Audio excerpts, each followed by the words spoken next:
आज के क्वेश्चंस का। निम्नलिखित में से किसे भूमध्य सागर का लाइट हाउस कहा जाता है? सर भूमध्य सागर का लाइट हाउस किसको कहा जाता है, ये आपसे पूछा है। तो भूमध्य सागर का लाइट हाउस हम लोग कहते हैं किसे? स्ट्रोम्बोली को, ठीक है ना। ये जो स्ट्रोम्बोली है इसे हम लोग lighthouse of Mediterranean sea कहा जाता है, ठीक है ना, lighthouse of Mediterranean sea. सऊदी अरब की मुद्रा क्या है?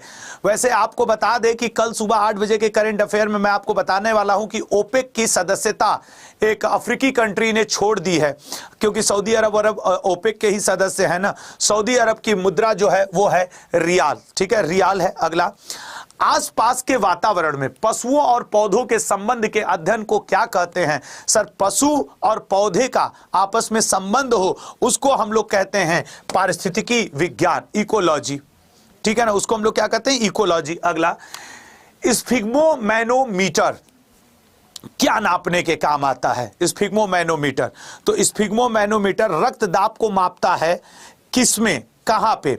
ब्लड प्रेशर को नापने के लिए ये डिवाइस, जैसे हीमोसाइटोमीटर, हीमोसाइटोमीटर का उपयोग किया जाता है किसके लिए? आपके ब्लड काउंट को मापने के लिए। ब्लड प्रेशर को मापने के लिए स्फिग्मोमैनोमीटर, तो ब्लड प्रेशर हम किसको देख करके मापते हैं? आर्टरीज को या धमनी को। अगला, हेलीकॉप्टर का आविष्कार किसने किया था? उत्तर प्रदेश से रिलेटेड एक करंट अफेयर जान जाओ। आगरा से नोएडा के बीच में, आगरा टू नोएडा के बीच में उत्तर प्रदेश सरकार ने अपना पहला इंटर स्टेट हेलीकॉप्टर चलाना शुरू कर दिया है। चूंकि हेलीकॉप्टर की बात है इसलिए मैंने बता दिया, योगी आदित्यनाथ जी ने इसका उद्घाटन किया है। हेलीकॉप्टर का आविष्कार किसने किया था? तो आपके सिसकोर्सिक ने। अगला पॉइंट, भारतीय संविधान में कितने प्रकार के परमादेश हैं, मतलब रीट कितने प्रकार हैं? सर रीट आर्टिकल 32 के अंतर्गत सुप्रीम कोर्ट जारी कर सकता है, 226 के अंतर्गत हाई कोर्ट जारी कर सकता है। 5 प्रकार के रीट का हमें जिक्र मिलता है। जब भी किसी व्यक्ति का फंडामेंटल राइट प्रभावित हो जाता है तो रीट जारी किया जाता है। रीट के क्षेत्र में मैंने आपको कई बार बताया होगा कि सुप्रीम कोर्ट से ज्यादा बड़ा अधिकार क्षेत्र हाई कोर्ट का होता है। रीट जारी करने के मैटर में सुप्रीम कोर्ट से ज्यादा बड़ा अधिकार क्षेत्र हाई कोर्ट का होता है, यह बात हमेशा याद रखना। अगला, निम्नलिखित में से कौन से अनुच्छेद को आपातकाल के समय भी निलंबित नहीं किया जा सकता है? सर व्यक्तिगत स्वतंत्रता, पर्सनल लिबर्टी जो है आर्टिकल 20 और 21 में, हालांकि पर्सनल लिबर्टी आर्टिकल 21 में, इसको आप किसी भी दशा में क्या कर सकते हैं? निलंबित नहीं कर सकते हैं, ठीक है, निलंबित नहीं कर सकते। अगला, भारत के उपराष्ट्रपति बनने के लिए न्यूनतम आयु, सर देखिए उपराष्ट्रपति बनने के लिए न्यूनतम आयु मतलब वाइस प्रेसिडेंट बनना हो, या फिर आपको प्रेसिडेंट ऑफ इंडिया बनना हो, या फिर आपको सर राज्यपाल बनना हो, इन सब के लिए आपको आयु कितनी चाहिए? 30 वर्ष। सर आपको विधान परिषद का चुनाव लड़ना हो, विधान परिषद का, या फिर सर आपको राज्यसभा का चुनाव लड़ना हो, आपको आयु चाहिए 35 वर्ष, ठीक है ना, 35 वर्ष। और उत्तर प्रदेश पुलिस का फॉर्म भरना हो तो आयु चाहिए 25 वर्ष। क्यों? क्योंकि उत्तर प्रदेश सरकार के लिए 3 साल की आयु ने उत्तर प्रदेश सरकार ने यूपी पुलिस का फॉर्म भरने की एज बढ़ा दी। अब तो ये भी बात बताना होगा ना। बिल्कुल भैया, बुद्धिदेव जी, मेरी क्लास सभी एग्जाम के लिए चलती है। भारत के पहले मुख्य निर्वाचन आयुक्त कौन थे? देखिए सर, भारत के पहले मुख्य चीफ इलेक्शन कमिश्नर, सर वो तो सुकुमार सेन थे। वर्तमान में कौन है? राजीव कुमार, ठीक है ना। वर्तमान में कौन है सर? तो वर्तमान में राजीव कुमार हैं। वीएस रमा देवी पहली महिला चीफ इलेक्शन कमिश्नर रही हैं, पहली महिला चीफ इलेक्शन कमिश्नर रही हैं, पहली महिला चीफ इलेक्शन कमिश्नर रही हैं, ठीक है, ये याद रखेंगे। सरदार पटेल देश के पहले गृह मंत्री, ठीक है, इनको भी याद रखेंगे। अगला पॉइंट, मोरारजी देसाई सबसे ज्यादा बार बजट पेश किए हैं। मोहिनी अट्टम नृत्य कला कहां विकसित हुई है? मोहिनी अट्टम नृत्य कला कहां पे विकसित हुई है? सोच समझ के आंसर करिए। सर देखिए, तमिलनाडु, कर्नाटक, केरल, मणिपुर। अरे सर सीधे मारिए केरल, 1 नंबर लीजिए, आगे निकल लीजिए। कर्नाटक का जो हर बार हम कहते हैं और 1 नंबर देता ही देता है, वो आपका कौन सा है? यक्षगान। ये हमेशा मणिपुर का मणिपुरी डायरेक्ट पूछ देता है, ठीक है ना। इसका तो डायरेक्ट पूछ देता है कि मणिपुरी नृत्य कहाँ होता है, ओडिसी नृत्य कहाँ होता है, मणिपुरी नृत्य कहाँ होता है, वो आप लोग आसानी से कर लेते हो, तो वो हो गया, ठीक है ना। अगला, भारतनाट्यम तमिलनाडु का फेमस है, तो वो भी आप लोगों के लिए थोड़ा सा इजी पड़ जाता है कि भाई ये थोड़े इजी। कथक उत्तर प्रदेश का है, नौटंकी उत्तर प्रदेश का है, रंगोली आपके आपके महाराष्ट्र का है, तमाशा महाराष्ट्र का है। अगला, निम्नलिखित वैदिक संहिताओं में से भारतीय संगीत, देखिए सर अगर 4 वेद आपने यहां लिखे हैं, ऋग्वेद को गाने वाले ऋषि का नाम क्या है? होत्र है, ठीक है सर। अध्वर्यु ने कौन सा वेद गाया है? गोपथ। चलो, अथर्ववेद को गाने वाले ब्राह्मण का नाम, ऋषि का नाम गोपथ है। आपको मैं बता रहा हूं कि अध्वर्यु ने यजुर्वेद गाया है कि सामवेद? बताइए, अध्वर्यु नामक ऋषि ने, महात्मा ने किस वेद को गाया है? यजुर्वेद या सामवेद? अच्छा, उसके अलावा कहा है कि भारतीय संगीत का उद्भव स्थल कौन सा माना जाता है? सामवेद माना जाता है। सामवेद ऋग्वेद पर आधारित है। कई बार यह भी पूछ देता है कि सामवेद ऋग्वेद पर आधारित वेद का नाम बताइए, तो सामवेद ऋग्वेद पर ही आधारित है। ऋग्वेद में देवताओं को प्रसन्न करने वाले मंत्र लिखे हैं, सामवेद में संगीत के बारे में लिखा हुआ है, यजुर्वेद में बलिदान युक्त मंत्र की बात की गई है, वहीं अथर्ववेद में आयुर्वेद और जादू टोना की बात की गई है। ठीक है ना, जादू टोना। वेदों को समझने के लिए जिन गाइड की रचना की गई, जिन किताबों की रचना की गई, उन्हें ब्राह्मण कहा गया था। ब्राह्मण उस समय कोई जाति नहीं हुआ करती थी, याद रखना। वैदिक युग में ब्राह्मण कोई जाति नहीं थी, ब्राह्मण बुक का नाम था। जैसे कि आपको बताएं, आपके ये है अथर्ववेद। अथर्ववेद को समझने के लिए गोपथ नामक ब्राह्मण किताब की रचना की गई थी। गोपथ, तो गोपथ उस समय कोई ब्राह्मण नहीं था, गोपथ एक किताब का नाम था। जैसे आप सुनते होंगे शतपथ ब्राह्मण, ये वेदों को समझने के लिए किताबों के नाम है, ठीक है ना। शतपथ ब्राह्मण, तांडय ब्राह्मण, ये सब किताबों के नाम है जो वेदों को समझने के लिए बनाए गए थे। सबसे अधिक संख्या में जो ब्राह्मण किताबें पाई गई वो शतपथ ब्राह्मण थी। जो सबसे पुरानी ब्राह्मण किताब है वो तांडय ब्राह्मण किताब है। तो जितने लोगों को ये बात दिमाग में कंफ्यूजन हो कि वैदिक युग में ब्राह्मण कोई जाति थी, तो अपने दिमाग से निकाल के उसको फेंक दो, क्योंकि ब्राह्मण किताबों का नाम था जो वेदों को समझने के लिए रचना किया गया था। ये सब बाद में किया गया है, ठीक है ना। तो ये आप अध्वर्यु यजुर्वेद, बहुत बढ़िया, अध्वर्यु यजुर्वेद, ठीक है ना। चलिए नेक्स्ट पे जाएंगे। प्राचीन भारतीय सभ्यता का नाम बताइए। सर प्राचीन भारतीय सभ्यता का नाम है सिंधु घाटी सभ्यता। इसी को सर हम लोग चालकोलिथिक, ठीक है ना, चालकोलिथिक एज भी कहते हैं। इसी को सर हम लोग हड़प्पा सभ्यता के नाम से भी जानते हैं। इसी को सर हम लोग आपके ब्रोंज एज या कांस्य युगीन सभ्यता के नाम से भी जानते हैं, कांस्य युगीन सभ्यता। तो आप चाहे सिंधु घाटी सभ्यता कहें, आप चाहे चालकोलिथिक एज कहें, आप चाहे हड़प्पन एज कहें, आप चाहे ब्रोंज एज कहें, ये सब सेम है, ये सब के सब सेम है। और ये जो सिंधु घाटी सभ्यता शब्द था, ये किसने दिया था? तो ये दिया था जॉन मार्शल ने, ठीक है ना। जॉन मार्शल के द्वारा दिया गया शब्द था सिंधु घाटी सभ्यता। जिस समय भारत में सिंधु घाटी सभ्यता चल रही थी, उस समय मिस्र में इजिप्टियन सभ्यता, चीन में चाइनियन सभ्यता, चीनी चाइनीज सभ्यता, सुमेरियन सभ्यता, मेसोपोटामिया की सभ्यता, ये सब भारत की समकालीन सभ्यताएं थी। सिंधु भागी का कौन सा एक स्थल, सिंधु स्थल, ठीक है, सिंधु स्थल का कौन सा एक स्थल पाकिस्तान में है?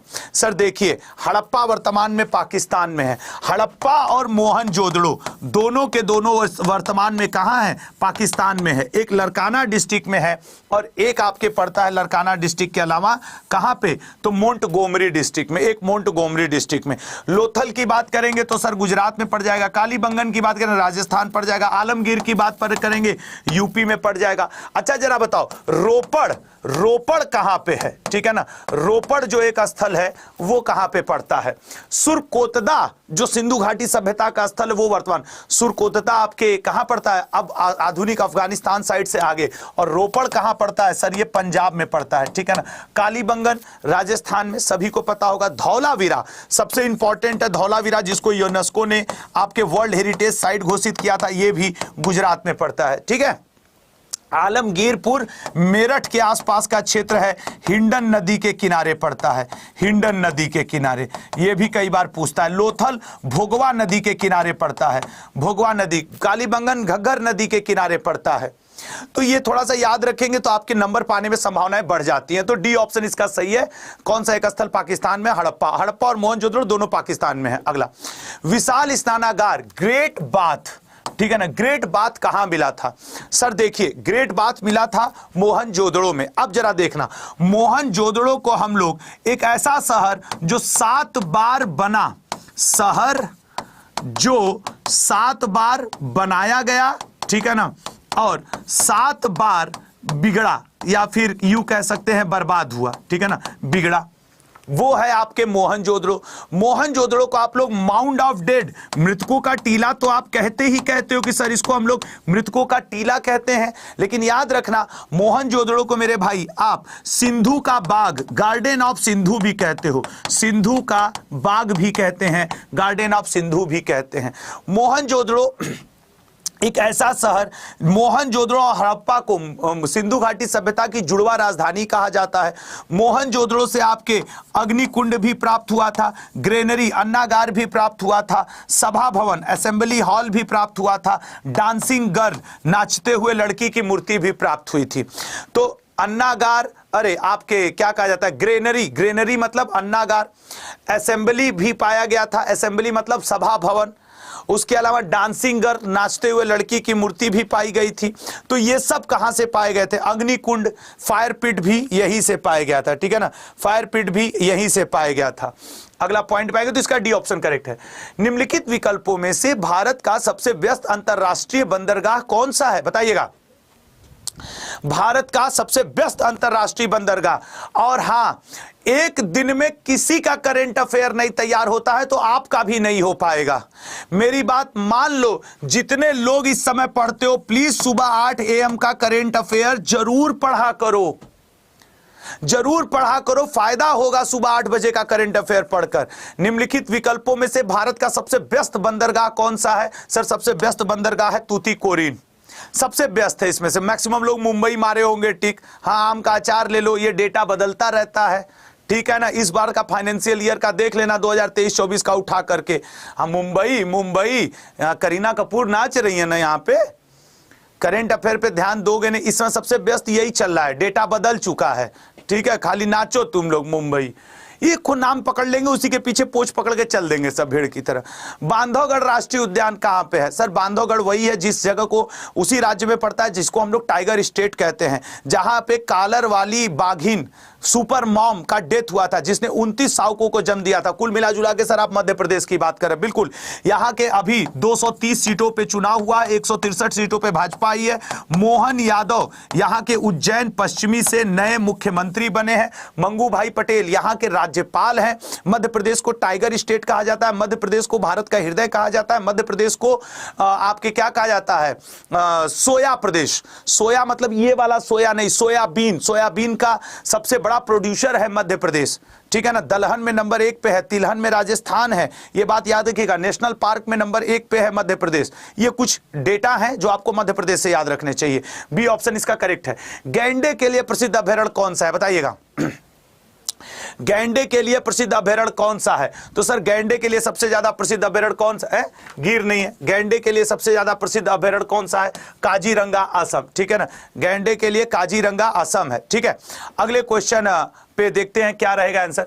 विश्व की सबसे लंबी नदी, सर देखिए लंबी नदी तो नील नदी है, ठीक है ना, लंबी नदी नील नदी है। जितने ऑप्शन दिए हैं देखो, लंबी, चौड़ी, गहरी, 4 तरीके की नदी पूछता है। लंबी नदी नील नदी है। निम्नलिखित में से कौन सी नदी मकर रेखा को 2 बार, लिम्पोपो 2 बार नहीं है, एक बार पो तो काट दी 2 बार, ये लो हो गया, यही आंसर सही है। लिम्पोपो नदी अफ्रीका में पड़ती है। आज के बाद जीवन में नहीं भूलोगे कि सर 2 बार पोपो मतलब लिम्पोपो, खत्म, 2 बार गई नदी, कट गई। एशिया मतलब मकर रेखा। एशिया की सबसे बड़ी नदी कौन सी है? सर देखिए एशिया की सबसे बड़ी यांगटी सीकियांग नदी है, याक्टी सीकियांग पूरी नदी है। अगला आएंगे, भारतीय इस्पात प्राधिकरण का कारखाना का, अभी जो पिछला CHSL MTS का पेपर हुआ था उसमें सेल का या भेल का हेड पूछा था, हाँ, अमरेंदु प्रकाश जी के बारे में पूछा था। अभी आप पूछ रहा है कि इसका कारखाना कहाँ है, सर इसका कारखाना है भद्राव में, ठीक है ना, भद्रावती में। अगला पॉइंट, भारत का सबसे लंबा राष्ट्रीय, अब देखो अपने से मत गेस करना, जो दिया है उसी में, भारत का सबसे लंबा राष्ट्रीय राजमार्ग NH-55 बनेगा? नहीं सर, एक बार में की बात करें तो NH-7 बनेगा, ठीक है ना, एक बार में बात करें तो NH-7 है जो सबसे लंबा है। हाँ, अलग अलग जोड़ करके करेंगे तो आंसर अलग हो जाएगा, ठीक है ना। अगला पॉइंट, एक कोई कौन है प्रणव सिंह ससुरा आई लव यू लिख रहा है, मारब कुल प्यार व्यार खत्म हो जी तो आ रहा, बट ना लायक कहेगा, पढ़ नहीं रहा है, प्यार कर रहा है बैठ के। नेताजी सुभाष चंद्र बोस कितना दुखी होंगे तुमसे बताओ, आसमान से देख रहे होंगे, करेंगे इसी दिन के लिए देश आजाद कराए थे, ससुरे लाइव कमेंट में जाके प्यार कर रहे हैं। मम्मी पापा इनके बैठ के कहीं बैठे होंगे, हमारा बेटवा पढ़ रहा है, हमारी बेटिया पढ़ रही है, बेटवा आके I love you miss you एकदम जिंगारियम लेवियोसा, पागल कहीं का। अरे ससुर, दादाजी की आत्मा तड़प उठेगी देख करके, अगर उनकी डेथ हो गई होगी तो, नहीं हुई होगी तो बेचारे शर्मा जाएंगे, बस तरीका हमारा नाती पोता बर्बाद निकल गए। बहुत बर्बाद टाइप के हो यार, शर्म नहीं आती है ना लायक। भाई नेताजी सुभाष चंद्र बोस का जन्म कहाँ हुआ है, कहाँ है सर? देखिए इनका जन्म हुआ है आपके कटक में, ठीक है ना, कटक उड़ीसा में नेताजी सुभाष चंद्र बोस। इनको नेताजी किसने कहा था? तो सर हिटलर ने भी इनको नेताजी कहकर बुलाया था। नेताजी सुभाष चंद्र बोस 1938 और 1939 में क्या रहे हैं? इंडियन नेशनल कांग्रेस के अध्यक्ष रहे, एक बार हरिपुर अधिवेशन के, एक बार त्रिपुरी अधिवेशन के। इन्होंने 1939 में एक पार्टी बनाई थी जिस पार्टी का नाम था फॉरवर्ड ब्लॉक, ठीक है ना, फॉरवर्ड ब्लॉक भी ये नाम हुआ करता था नेताजी की पार्टी का नाम। नेताजी के गुरु का नाम क्या था? CR दास, चित्तरंजन दास जी को ये अपना राजनैतिक गुरु माना करते थे, ठीक है। CR दास जी को ये अपना क्या मानते थे? राजनैतिक गुरु माना करते थे CR दास जी को। हरिप्रसाद चौरसिया, सर बांसुरी बजवाइए इनसे, लीजिए बांसुरी बजाइए। बिस्मिल्लाह खां जी से शहनाई बजवाइए।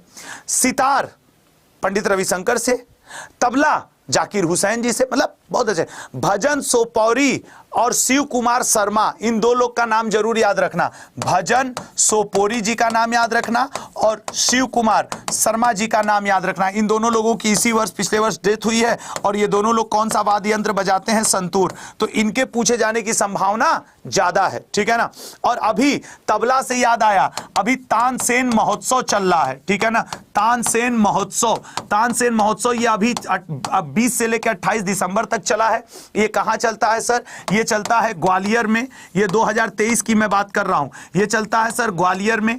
इस बार के तानसेन महोत्सव में तानसेन सम्मान, कवि प्रदीप सम्मान, इस तरीके के राजा मोहन सम्मान, ये 3 सम्मान भी दिए जा रहे हैं। एक साथ 1282 के करीब तबला वादकों ने तबला बजा करके तबला के जनक आपके को सम्मान को एक डेडिकेशन से वो भी किया और साथ ही साथ आपको बताइए ये गिनीज बुक वर्ल्ड रिकॉर्ड में रिकॉर्ड हो गया है, ठीक है ना, ये गिनीज बुक वर्ल्ड रिकॉर्ड में रिकॉर्ड हो गया है। तो ये भी आप याद रखिएगा। ग्वालियर में ही तानसेन का मकबरा है। तानसेन का ओरिजिनल नाम क्या हुआ करता था? राम तनु पांडे, जो कि मध्य प्रदेश के रीवा से मूल रूप से बिलोंग किया करते थे, ठीक है ना। हम बोल रहे हैं तानसेन, तो एक को लिखा हुआ खजुराहो, ठीक है ना, एक को लिख रहा है खजुराहो, उसको भी थोड़ा देख लेते हैं, बस पागल कहीं का, ठीक है। अगले क्वेश्चन पे आओ, ठीक है ना, ठीक है ना, अगले क्वेश्चन पे आते हैं। अगला क्वेश्चन देखते हैं, चलिए। विमानन सुरक्षा, ठीक है ना, विमानन सुरक्षा रैंकिंग में भारत को कौन सा स्थान प्राप्त है? बताइए, विमानों की सुरक्षा भारत किस रैंकिंग पे कर रहा है? तो सर विमानों की सुरक्षा भारत 55वें स्थान पे कर रहा है। रमेश बैस जी को निम्न में से किस राज्य के नए राज्यपाल के रूप में नियुक्त किया गया है? बताओ। रमेश बैस जी को किस राज्य? सर रमेश बैस जी नए राज्यपाल हैं महाराष्ट्र के। जो 5 जगह का चुनाव हुआ, जैसे तेलंगाना का तिमली साई सौंदरराजन को आप रटे बैठे हो, आप उनका क्या कहते हैं, ये जो है आपके मध्य प्रदेश मंगू भाई छगन भाई पटेल को रटे बैठे हो, तो फिर छत्तीसगढ़ और वो क्या कहते हैं मिजोरम, इनका भी याद किए बैठे रहो, नहीं गड़बड़ा जाएगा, राजस्थान का नंबर कट जाएगा। इन्हीं 5 में से एक पूछेगा। किसी कंपनिक पिंड के माध्य स्थिति से अधिकतम विस्थापन को क्या कहा जाता है? सर उसका आयाम कहा जाता है, डायमेंशन, ठीक है। अगला, प्राथमिक रंग कौन कौन से होते हैं? सर प्राथमिक रंग 3 होते हैं, उपयुक्त में से जो कोई दिया। हरा पीला नीला कहीं दिया है? हरा पीला नीला नहीं दिया है, तो फिर हैया नहीं है, ठीक है ना। हरा पीला नीला ये सब कहीं दिया ही नहीं है, लाल कहीं दिया ही नहीं, तो फिर गड़बड़ा गया, नहीं है प्राथमिक कोई। असेंबली भाषा में प्रयुक्त संकेत है, ये कंप्यूटर में से पूछा गया क्वेश्चन है, ठीक है ना, बताइए सर। असेंबली भाषा में मेनोमिक्स का प्रयोग किया जाता है। HTML में, अब तो ये कठिन हो गया सर, कंप्यूटर पढ़ने का तो हम सोचे ही नहीं थे, हम तो खाली reasoning, math, GS, current affair पढ़ रहे हैं, हम तो सर ये कंप्यूटर वाला तो छोड़े बैठे। कंप्यूटर से एक दो क्वेश्चन आपके जीडी के पेपर में रहता ही रहता है, आमूमन लोग उसको गलत करके आते हैं। तो इसका राइट आंसर होगा रेखा को गहरे धूसर रंग में प्रदर्शित करता है। बहाई संप्रदाय कहां जन्मा था? बहाई संप्रदाय से ही संबंधित है लोटस टेंपल, जो कि आपके कहां स्थित है? दिल्ली में स्थित है। बहाई संप्रदाय का संबंध है ईरान से। गांधी जी के नाम के साथ प्रत्यय महात्मा जोड़ा गया किस समय? सर महात्मा उनको कहा था रविन्द्रनाथ टैगोर जी ने, और वो समय था चंपारण सत्याग्रह के समय। रविन्द्रनाथ टैगोर जी ने उन्हें सबसे पहली बार क्या कहा था? चंपारण सत्याग्रह के समय महात्मा कहा था, ठीक है ना। तो ये बात, अगला क्वेश्चन का आंसर करिए। है इसका अगला ही अपना पॉइंट है, ठीक है, कर ऐसा। इसका आंसर करो, किसने कलकत्ता, बंबई और मद्रास विश्वविद्यालयों की स्थापना की है? आपको पता चला विश्वविद्यालय से एक बात मुझे याद आई कि यूजीसी ने, यूनिवर्सिटी ग्रांट कमीशन ने एमफिल की डिग्री को अब डिग्री मानने से इनकार किया है कि नए शैक्षणिक ईयर में अब आप एमफिल की डिग्री क्या करेंगे कि एमफिल की डिग्री को आप क्या कर सकते हैं, अब एमफिल की डिग्री जो है वो आपकी नहीं रहेगी मान्य। तो कोई भी नए इस वर्ष से एजुकेशनल ईयर से कोई भी यूनिवर्सिटी एमफिल नहीं दे सकती है। खैर, इसका राइट आंसर है आपके लॉर्ड कैनिंग। कलकत्ता, मतलब हाँ, 1857 में क्रांति हुई थी, उस समय भी यही था, और 1858 में ये तीनों बने थे यूनिवर्सिटीज, तो उस समय भी आपके कैनिंग था। भारतीय संस्कृति का स्वर्ण युग है राजपूत काल, गुप्त काल, चोल काल, मौर्य काल। देखिए सर, कई चीजों का स्वर्ण युग पूछता है। कला का स्वर्ण युग किसे कहते हैं? किस शासक के समय को कृषि का स्वर्ण युग कहते हैं? भारतीय संस्कृति का स्वर्ण युग हो ही गया है। उसके अलावा किस राजा के समय को बाग बगीचे का स्वर्ण काल कहा जाता है? बाग बगीचे का स्वर्ण काल कहा जाता है। कला का, कृषि का, बाग बगीचे का, साहित्य का स्वर्ण काल किस समय को कहा जाता है? ठीक है ना, साहित्य का स्वर्ण काल किस समय को कहा जाता है? स्थापत्य कला, ठीक है ना, स्थापत्य कला का स्वर्ण काल, स्थापत्य कला का स्वर्ण काल किस शासक के समय को कहा जाता है? न्याय का स्वर्ण काल किस शासक के समय को कहा जाता है? और बंगाल का स्वर्ण काल किस शासक के समय को कहा जाता है? बंगाल का स्वर्ण काल किस शासक के समय को कहा जाता है? इस तरीके के स्वर्ण काल से संबंधित कई क्वेश्चन आपके पेपर में बनते हैं। और अगर पूरे भारतीय संस्कृति का पूछे तो आंसर हो जाएगा गुप्त डायनेस्टी, बी ऑप्शन, ठीक है ना, बी ऑप्शन। अब जरा देखते हैं कला का स्वर्ण काल, ये तो सर जहांगीर के समय को कहा जाता है। कृषि का स्वर्ण काल सर शाहजहां के समय को कहा जाता है। बाग बगीचों का स्वर्ण काल बाबर के समय को कहा जाता है। साहित्य का स्वर्ण काल अकबर के टाइम पीरियड को कहा जाता है। स्थापत्य कला का स्वर्ण काल शाहजहां के टाइम पीरियड को कहा जाता है। न्याय का स्वर्ण काल जहांगीर के टाइम पीरियड को कहा जाता है। बंगाल का स्वर्ण काल आपके नवाब सिराजुद्दौला के स्वर्ण टाइम पीरियड को कहा जाता है, ठीक है ना, नवाब सिराजुद्दौला के स्वर्ण काल को कहा जाता है, ठीक है। तो ये बात भी आप याद रखेंगे, याद रहेगा सभी को। चलिए अगले क्वेश्चन पे जाते हैं।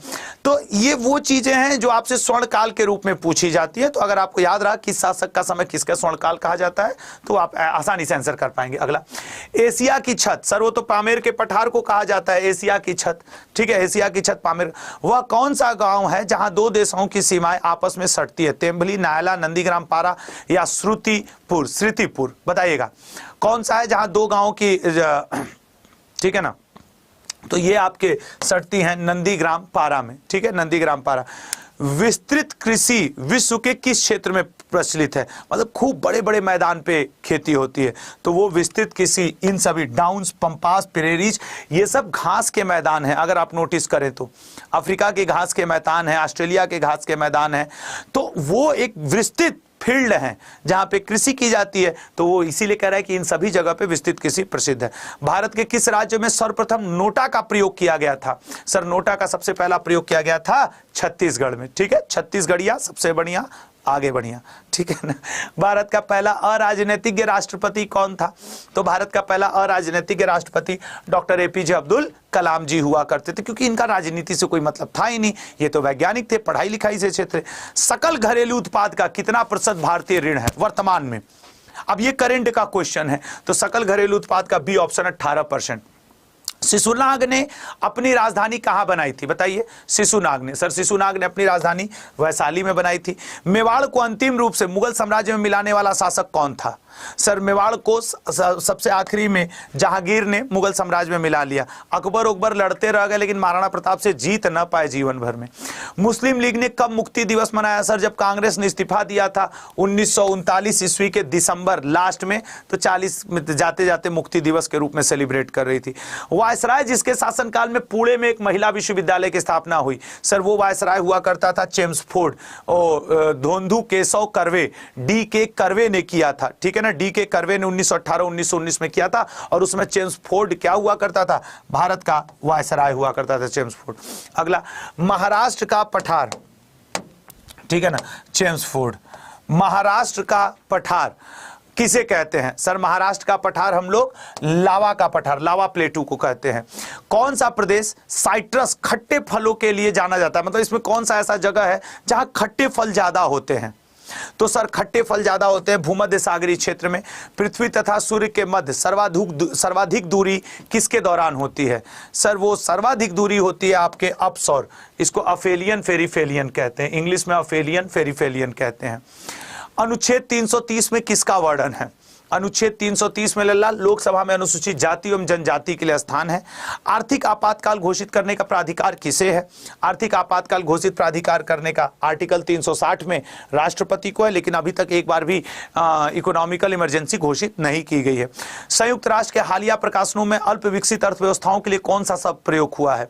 तो अल्प विकसित अर्थव्यवस्थाओं के लिए विकासशील अर्थव्यवस्था शब्द का प्रयोग हुआ है। पहला क्वेश्चन, भारत के संविधान का कौन सा भाग वित्त, संपत्ति, अनुबंध और मुकदमे से संबंधित है? बताइएगा, भारत के संविधान का कौन सा भाग? अच्छा जरा मुझे बताइएगा, संविधान का भाग 15 किससे संबंधित है? भाग 3, भाग 4A, भाग 6, भाग 2। संविधान के ये पार्ट किस चीज के बारे में लिखे हुए हैं? अगर हम लोग बात करें लल्ला कि वित्त, संपत्ति और अनुबंध संबंधित भाग लिखा हुआ है भाग 10-2-12 में, ठीक है ना, 10-2-12 में। भाग 15 में सर चुनाव आयोग का जिक्र मिलता है। किसका जिक्र मिलेगा? चुनाव आयोग, इलेक्शन कमीशन का जिक्र मिलता है सर। भाग 3 में सर फंडामेंटल राइट का जिक्र मिलता है। 4A में सर फंडामेंटल ड्यूटी का जिक्र मिलता है। और अगर इससे आगे बढ़े, भाग 6 में सर हमें राज्य सरकार के बारे में जिक्र मिलता है। भाग 2 में सर हमें नागरिकता के बारे में जिक्र मिलता है। ये कुछ ऐसे भाग हैं जो आपसे पूछता रहता है संविधान के। क्लियर है ना? तो थोड़ा भाग को, प्रमुख अनुच्छेद को, इनको दोहरा करके आगे बढ़ना है, इनमें रुकना नहीं है, ठीक है ना। चलिए अगले पॉइंट पे जाएंगे। मूर देश का यात्री इब्न बतूता पहने तो जूता करता है चुर, ऐसा ही था ना। तो मूर देश का यात्री इब्न बतूता किसके शासनकाल में आया था? सर इब्न बतूता जो कि मूर देश का मतलब हुआ मोरक्को, और ये मोरक्को जो है ये पड़ता कहाँ है सर? अफ्रीका में, ठीक है ना। मोरक्को कहां पड़ता है? अफ्रीका में। और इसका राइट आंसर क्या है? मोहम्मद बिन तुगलक। मोहम्मद बिन तुगलक को Aristotle of their own era, अपने युग का अरस्तु भी कहा जाता है। ये बात भी ध्यान रखिएगा, अपने युग का अरस्तु कहा जाता है मोहम्मद बिन तुगलक को। और बाबर को आप किस नाम से जानते हो? बाबर को एक ऐसा नाम जो कि शायद आप लोग न सुने हो उस तरीके का। बाबर का ओरिजिनल नाम मोहम्मद जाहिरुद्दीन, ठीक है ना। बाबर का ओरिजिनल नाम बता दे रहा हूं, मोहम्मद जाहिरुद्दीन। अकबर का ओरिजिनल नाम मोहम्मद जलालुद्दीन, ठीक है ना, मोहम्मद जलालुद्दीन। अकबर का ओरिजिनल नाम मोहम्मद जलालुद्दीन। और महमूद गजनवी का एक नाम ये भी पड़ा था, बुत सिकन, मतलब मूर्ति तोड़ने वाला, मूर्ति भंजक या बुत सिकन, ये इसको कहा गया। मोहम्मद बिन तुगलक को पागल शासक के नाम से भी जाना गया, पागल शासक के नाम से भी जाना गया। मोहम्मद तुगलक को मूर्खों का शासक, ठीक है ना। मूर्खों का शासक के नाम से भी जाना गया है मोहम्मद बिन तुगलक को, तो ये भी याद रखेंगे। मोहम्मद बिन तुगलक को पैसे वालों का शासक, पैसे वालों का शासक, इस नाम से भी मोहम्मद बिन तुगलक को जाना गया है। अलग अलग शासक के अलग अलग नाम जो आपके पेपर में पूछने की संभावना है वो मैंने आपको बताया। हाँ, बाबर का ओरिजिनल नाम मोहम्मद जहीरुद्दीन है, अकबर का ओरिजिनल नाम मोहम्मद जलालुद्दीन है, तो ये बात भी आप थोड़ा सा ध्यान रखेंगे। अगले क्वेश्चन पे जाते हैं, ठीक है ना। अगले क्वेश्चन में, म्यांमार की आधिकारिक भाषा क्या है? म्यांमार की आधिकारिक भाषा क्या है? सर, म्यांमार की आधिकारिक भाषा है आपके बी ऑप्शन, बर्मी। म्यांमार जो कि पहले बर्मा के नाम से जाना जाता था, ये सर 1937 में बर्मा भारत से अलग हुआ था। म्यांमार का शोक, म्यांमार का शोक किसे कहा जाता है? ये बात आपसे कई बार एग्जाम में पूछता रहता है। म्यांमार का शोक ये कहा जाता है इरावदी नदी को। आपके पेपर में एक क्वेश्चन ये भी आता है कि वो आपके बमियान की मूर्ति, बमियान की मूर्ति कहां प्राप्त की गई है भगवान बुद्ध की? तो बमियान की मूर्ति आपके म्यांमार में ही प्राप्त की गई थी। हालांकि इसको छती औरंगजेब ने तोप लगा करके पहुंचवाया था।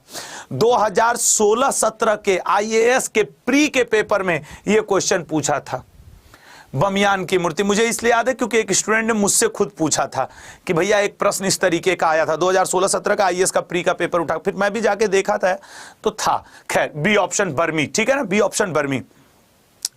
निम्नलिखित में से किसने 1 जनवरी 2024 से पेट्रोलियम निर्यातक देशों के संगठन ओपेक को छोड़ने की घोषणा की है? आज सुबह जब हम लोग करंट अफेयर पढ़ रहे थे तो याद करो कि भारत की पेट्रो राजधानी किसको घोषित किया गया है? भारत की पेट्रो राजधानी, बताइएगा, भारत की पेट्रो राजधानी रिलायंस इंडस्ट्रीज लिमिटेड के आधिकारिक वेबसाइट पर किसको घोषित किया गया है? भारत की आर्थिक राजधानी किसको कहा जाता है? भारत की आर्थिक राजधानी ये किसको कहा जाता है, ये भी बताइएगा।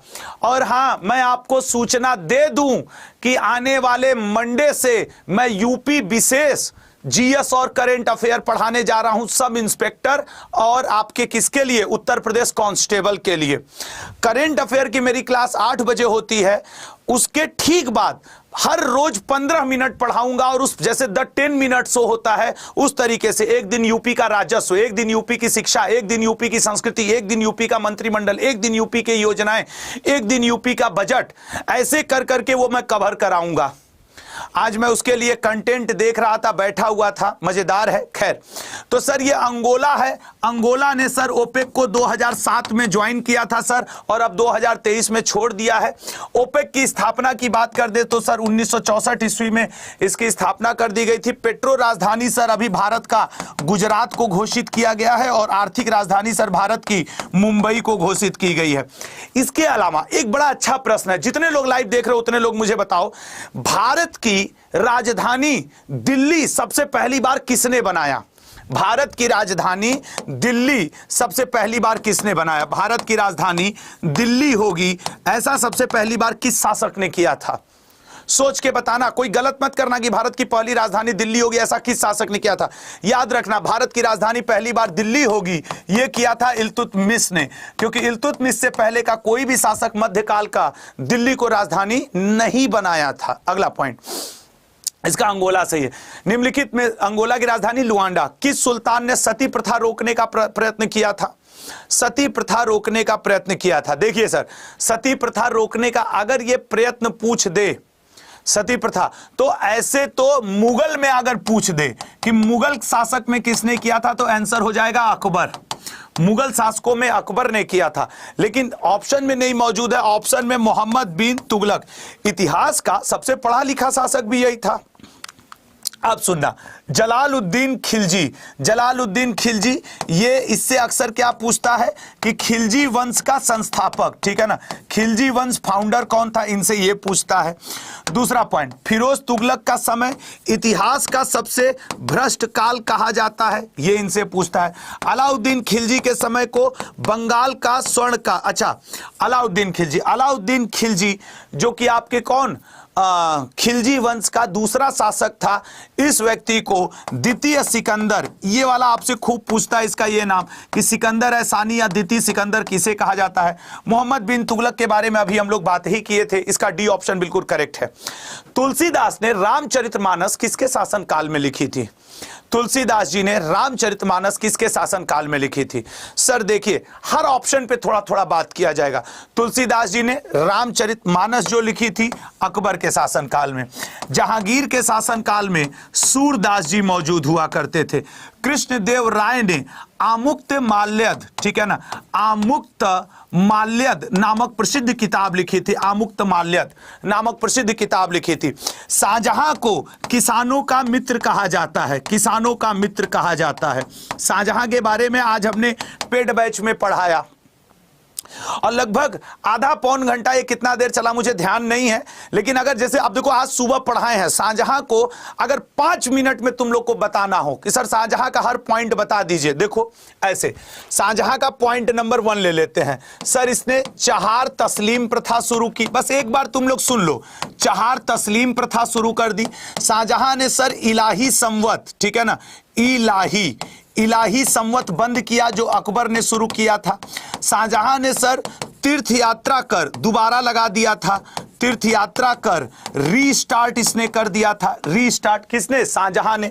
शाहजहां ने सर आपके क्या कहा जाता है, गौ हत्या दोबारा शुरू कर दिया था, गौ हत्या को भी इसने रीस्टार्ट कर दिया था। शाहजहां को सर, शाहजहां ने चहार तस्लीम प्रथा बंद की थी, इलाही संवत। शाहजहां ने सर एक नया कैलेंडर ईयर शुरू किया था, हिजरी संवत शाहजहां ने शुरू किया था। शाहजहां ने सर मोती मस्जिद बनवाई थी, ठीक है ना, मतलब खाली ध्यान से सुन लो, मोती मस्जिद कहां बनवाई थी? आगरा में बनवाई थी सर शाहजहां ने। शाहजहां ने सर जामा मस्जिद भी बनवाई थी। शाहजहां ने सर जनाना मस्जिद भी बनवाई थी। जो ये जनाना मस्जिद है वो आगरा में है, जामा मस्जिद जो है वो आपके दिल्ली में पड़ता है। उसके अलावा अगर हम लोग शाहजहां के बारे में बात करें, शाहजहां के, तो सर शाहजहां जो था इसने ताजमहल बनवाया था, ठीक है, ताजमहल बनवाया था। ताजमहल सर इसका ब्लूप्रिंट इटली से आया था। बनाने वाले चीफ आर्किटेक्ट का नाम उस्ताद अहमद लाहौरी था, उस्ताद अहमद लाहौरी, और मुख्य मिस्त्री का नाम ईशा खां हुआ करता था। ताजमहल को बनाने में मकराना पत्थर का प्रयोग किया गया था। शाहजहां ने आपके क्या कहा जाता है, तख्ते ताऊस भी बनवाया था, जिसे आप मयूर सिंहासन या पिकॉक थ्रोन भी कहते हो, ठीक है ना। उसके अलावा शाहजहां ने दीवान ए आम भी बनवाया था, दीवान ए खास भी शाहजहां ने बनवाया था। और शाहजहां के समय किसानों का प्रशांति युग भी कहा जाता है। लो शाहजहां खत्म। मैं ये नहीं कहता कि मैंने 100% शाहजहां को कवर कर दिया, लेकिन मैं ये लिख के कहता हूं कि मैंने 2-3 मिनट में बोला है शाहजहां का 80 से 90% कवर है। तो जो चाहेगा कि भैया इसने मुमताज से शादी की, मुमताज का नाम अर्जुमंद बानो बेगम हुआ करता था, उसी की याद में ताजमहल बना था, क्या यह सच नहीं है?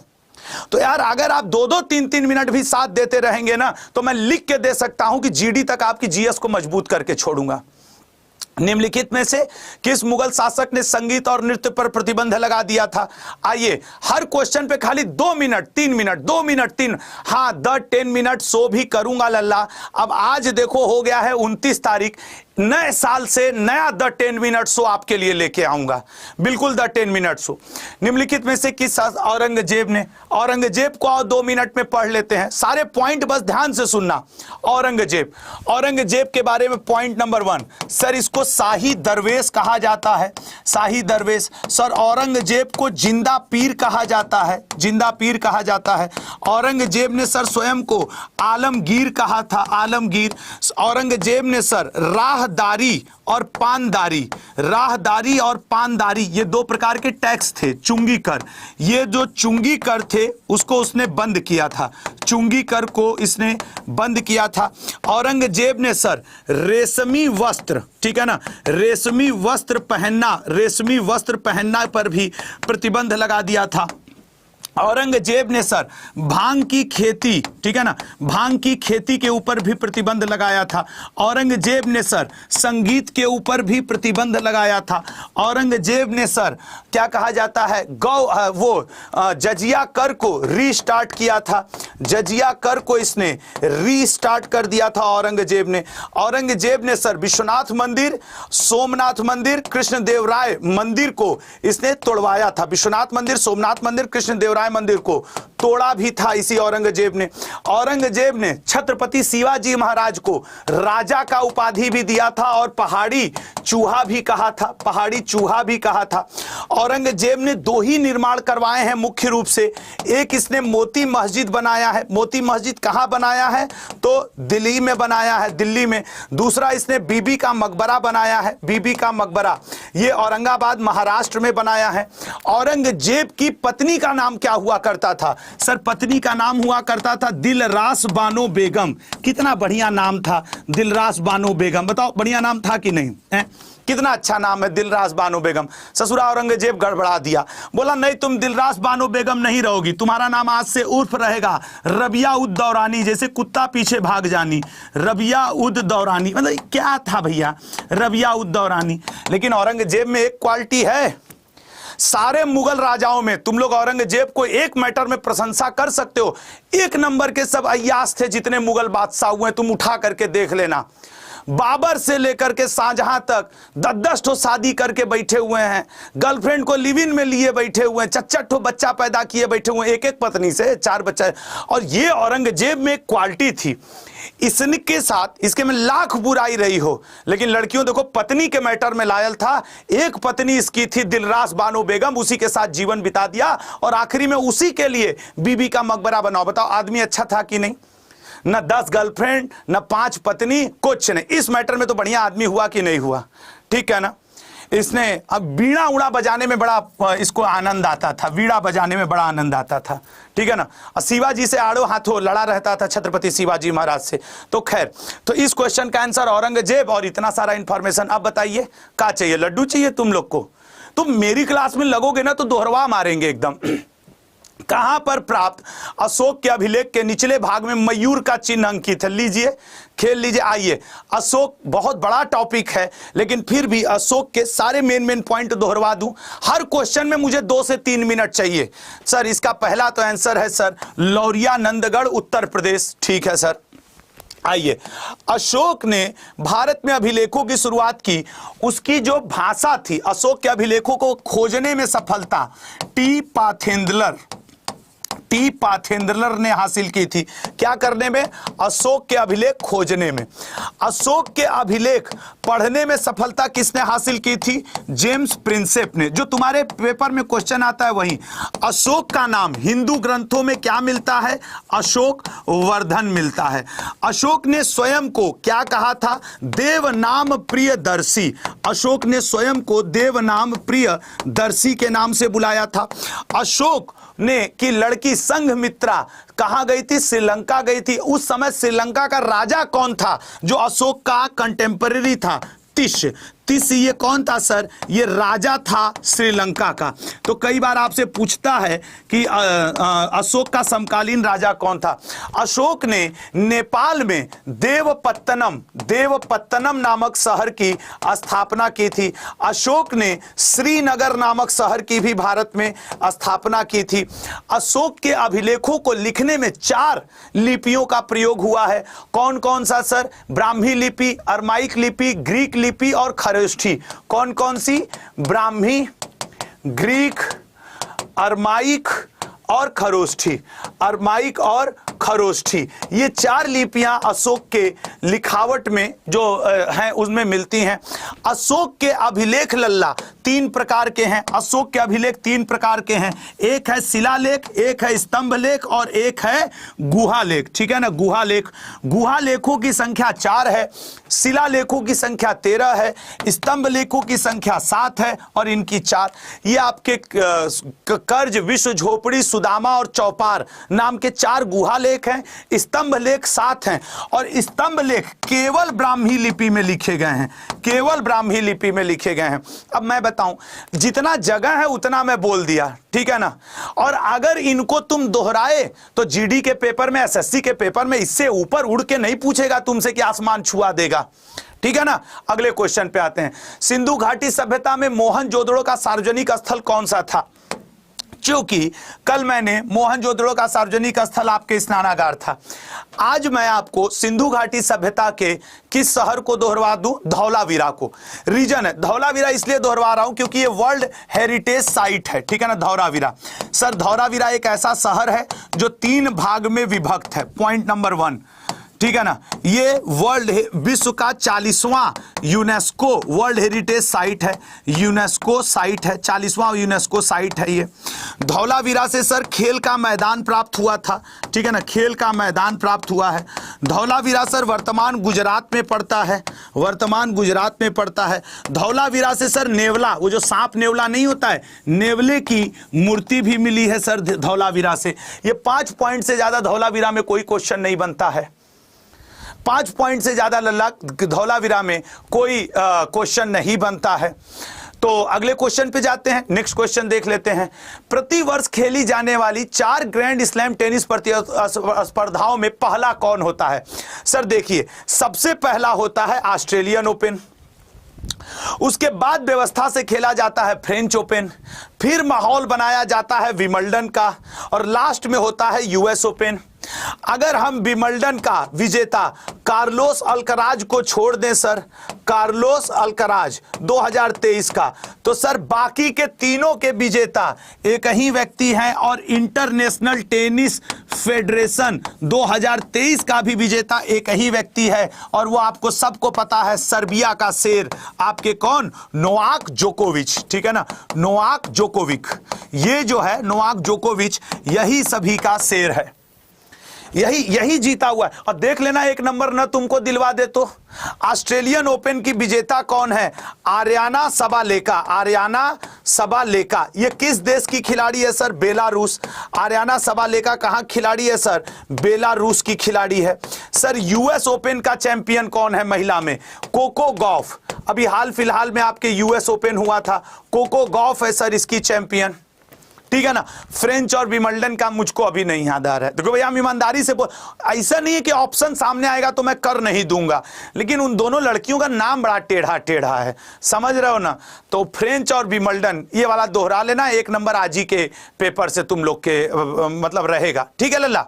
चलिए अगले क्वेश्चन पे जाते हैं। जो वन चक्रवातों के अवरोधकों का कार्य करते हैं वे कौन से वन होते हैं? बताइएगा, जो चक्रवात के अवरोध का कार्य करते हैं वे कौन से वन होते हैं? बस इतना सा को बताना है।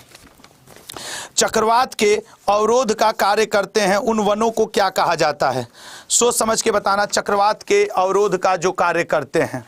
हाँ, आज सुबह जब हम पढ़ा रहे थे, मैं आप लोग को ईमानदारी से बताऊं, जब आज सुबह की हम क्लास ले रहे थे तो हमने ऐसा एक कोई क्वेश्चन पढ़ा रहे थे कि साइक्लोन ओइक्लोन से रिलेटेड, हाँ याद आ गया, म्यांमार में चक्रवात या साइक्लोन आया था, साइक्लोन, उसके लिए भारत सरकार ने कौन सा ऑपरेशन चलाया था? बताओ, म्यांमार में जब चक्रवात आया था तो भारत सरकार के द्वारा चलाए गए ऑपरेशन का नाम बताइए। जब आपके तुर्की और सीरिया में भूकंप आया था तब भारत ने कौन सा ऑपरेशन चलाया था? जब यूक्रेन से सेना को भारतीयों को लाना था तब कौन सा ऑपरेशन चला था? जब कनाडा से भारतीयों को लाना था तब कौन सा ऑपरेशन चला था? जब अफगानिस्तान से भारतीयों को ले आना था तब कौन सा ऑपरेशन चला था? चलिए बताइए।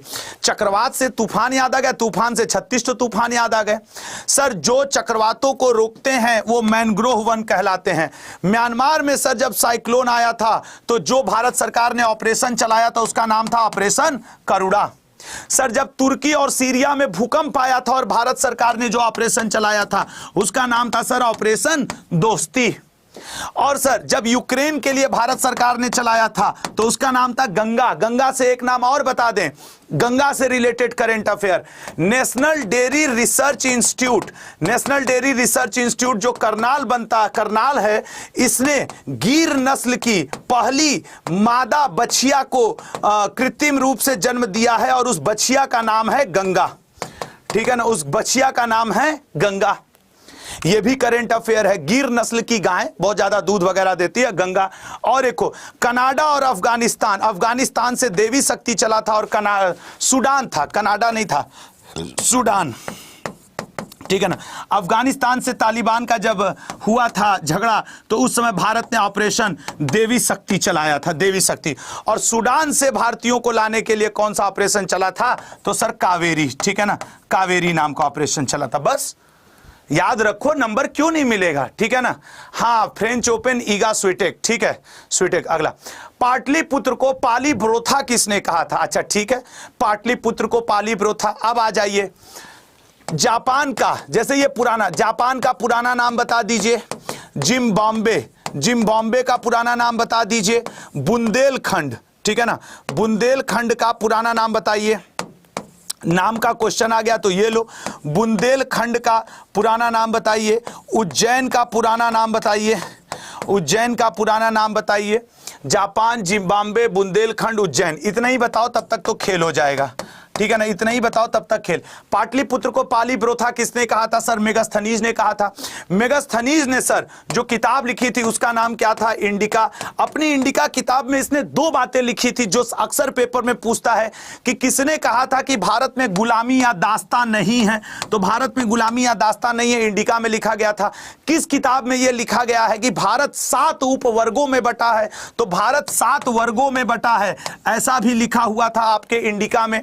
सर जापान का पुराना नाम निप्पन है, जापान का पुराना नाम निप्पन है। जिम्बाब्वे का पुराना नाम रोडेसिया है, ठीक है ना, रोडेसिया है। बुंदेलखंड का पुराना नाम जेजा भुक्ति, ठीक है, बुंदेलखंड का पुराना नाम जेजा भुक्ति है।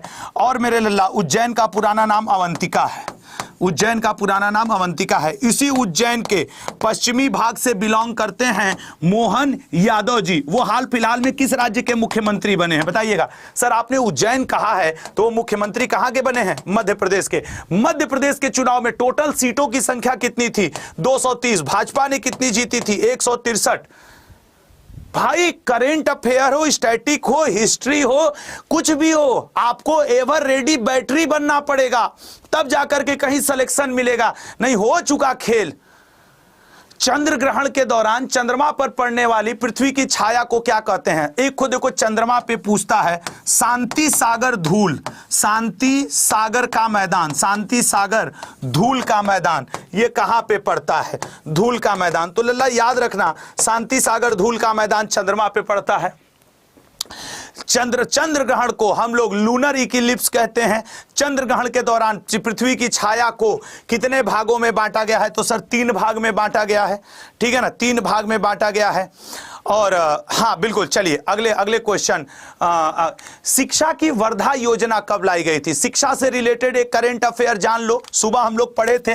University grant commission, university grant commission ने एमफिल की डिग्री को अब डिग्री मानने से मना कर दिया है। मास्टर ऑफ फिलॉसफी, नए शैक्षिक सत्र से अब यह डिग्री नहीं मानी जाएगी। और शिक्षा की वर्धा योजना जो है लल्ला वो 1937 में आई थी। शिक्षा की हंटर योजना, शिक्षा से संबंधित सार्जेंट योजना, शिक्षा से संबंधित यूजीसी से संबंधित राधा कृष्णा आयोग बना था, ठीक है ना, राधा कृष्णन आयोग, यूजीसी के ऊपर शिक्षा से संबंधित राधा कृष्णन आयोग जो बना था उसका कब बना था? सर 1948 में बना था। आज ही AICTA के जो हेड हैं, ठीक है ना, TG सीतारमन, उनके हाथों से फीस्ट नामक किताब का उद्घाटन करवाया गया है।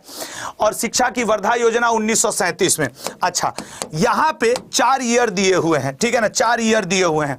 1937 की सर इतिहास की कोई महत्वपूर्ण घटना जो जीडी के पेपर में पूछता हो लल्ला, 1937 में फैजपुर में कांग्रेस का अधिवेशन हुआ था, इंडियन नेशनल कांग्रेस का अधिवेशन।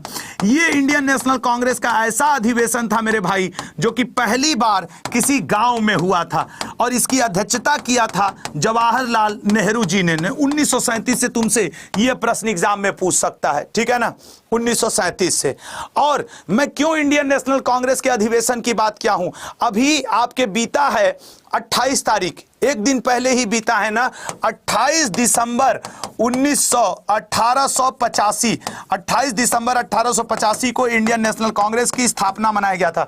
जरा जोड़ करके बता दो इस बार कौन सा स्थापना दिवस मनाया गया? तो सर इस बार कांग्रेस का 139वां ही हो जाएगा ना, 23 साल इधर 100 साल उधर, 123 और 15 जुड़ गए, हाँ 139वां स्थापना दिवस अभी कांग्रेस ने अपना कल ही मनाया है और नागपुर में राहुल गांधी जी ने एक जोरदार भाषण भी दिया है। ठीक है, तो कांग्रेस ने इस बार एक साल अपना 139वां स्थापना दिवस मनाया। अगला क्वेश्चन, अंतरराष्ट्रीय ग्रामीण महिला दिवस कब मनाया जाता है? सर अगर हम लोग नेशनल वुमेन्स डे की बात करें तो नेशनल मनाया जाता है 13 फरवरी को। अंतरराष्ट्रीय महिला दिवस की बात करें तो 8 मार्च को। अंतरराष्ट्रीय महिला ग्रामीण दिवस की बात करें तो सर 15 अक्टूबर को। अभी नरेंद्र मोदी जी ने ड्रोन दीदी योजना, चलो करे भाई, ड्रोन दीदी योजना, नरेंद्र मोदी जी ने ड्रोन दीदी योजना के अंतर्गत कितनी हजार महिलाओं को ड्रोन प्रशिक्षण देने का निर्णय किया है? मेरी क्लास में current affair, static GK, history, polity, science सब मिलेगा, ये वादा है आपसे।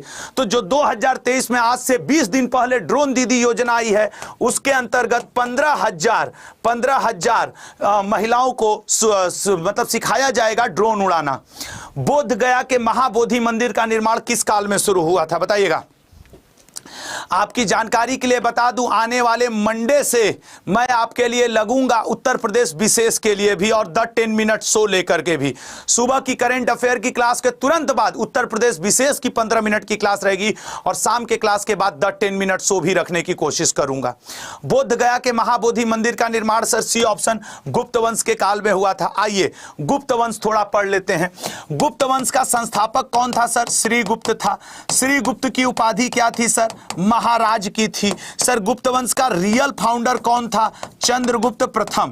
चंद्रगुप्त प्रथम को सर हम लोग रियल फाउंडर कहते हैं, वास्तविक संस्थापक कहते हैं, क्योंकि इसने इस वंश को खूब ज्यादा बढ़ाया था और फाउंडर था सर ये। चंद्रगुप्त प्रथम ने सर महाराज धीराज की उपाधि धारण की थी, महाराज धीराज की उपाधि।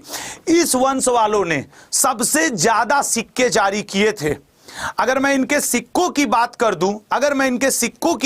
दूं, ये देखो इस वंश ने कितने सिक्के जारी किए थे। देखो विवाह प्रकार का सिक्का, अगर कभी पूछे तो विवाह प्रकार का सिक्का, ठीक है ना, विवाह प्रकार का सिक्का, राजा रानी प्रकार का सिक्का, राजा रानी प्रकार का सिक्का, बाघ प्रकार का सिक्का, बाघ प्रकार का सिक्का, गरुड़ प्रकार का सिक्का, गरुड़ प्रकार का सिक्का, उसके अलावा अश्वमेघ प्रकार का सिक्का, अश्वमेघ प्रकार का सिक्का, उसके अलावा आपके रुपए का नाम का सिक्का भी इन्होंने ही जारी किया था, युद्ध प्रकार का सिक्का, युद्ध प्रकार का सिक्का, शिकारी प्रकार का सिक्का, शिकारी प्रकार का सिक्का, ये सब कौन जारी किया है? ये सब जारी किए हैं आपके गुप्त वंश वालों ने, ठीक है ना। अश्वमेघ, गरुड़, युद्ध, बाघ, शिकारी, राजा रानी, रुपए का और दिनार प्रकार का सिक्का भी किसने जारी किया था?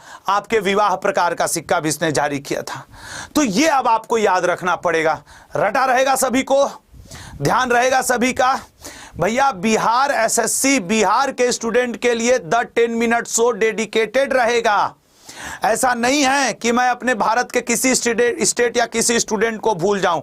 अगर सुबह उत्तर प्रदेश के स्टूडेंट के लिए सेशन डेडिकेशन में रहेगा तो द 10 मिनट शो हमारे बिहार के स्टूडेंट के लिए रहेगा। अरे मेरी ईमानदारी पे यार थोड़ा शक मत किया करो, समझ रहे हो ना। आइए अगला क्वेश्चन, योजना आयोग के स्थान पर नीति आयोग का गठन कब हुआ? मुद्दा है एग्जैक्ट डेट का, मुद्दा है एग्जैक्ट डेट का, बताइएगा। नीति आयोग, यार तुम लोग शेयर नहीं कर रहे हो, एक जगह जाकर के रुक गए हो, वहीं पे मैटर गड़बड़ा गया। बताइएगा योजना आयोग के स्थान पर नीति आयोग का गठन कब हुआ था? ए ऑप्शन 1 जनवरी 2015 को, ठीक है ना, 1 जनवरी 2015 को। अगला, हदीस क्या है? सोच समझ के बताइएगा, हदीस क्या है?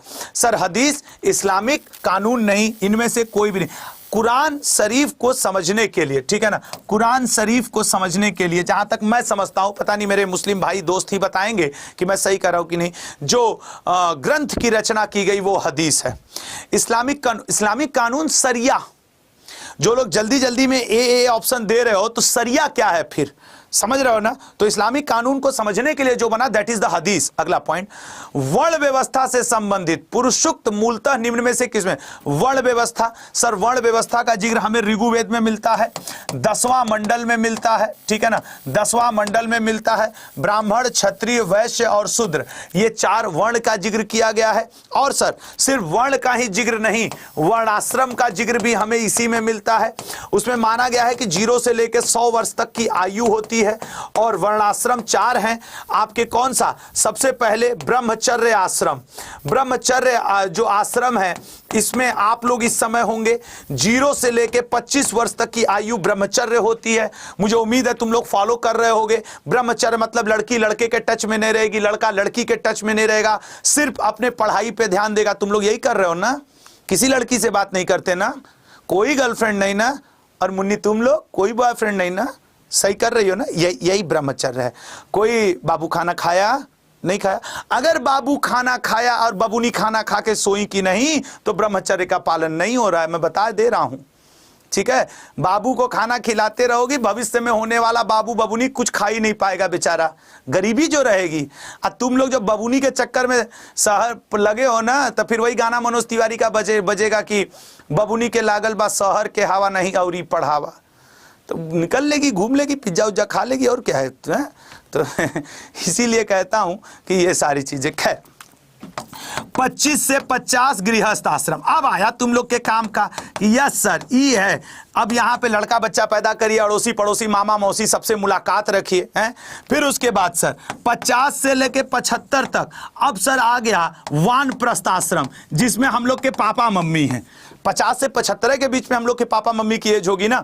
वानप्रस्थ में ये कहा ही गया है कि जो पिछले 50 साल का आपको ज्ञान प्राप्त हुआ है यहां पे बांट दीजिए। क्या सही है, क्या गलत है, क्या सत्य है, क्या असत्य है, उसको बांटिए। वही है 50 से 75 में वानप्रस्थ आश्रम।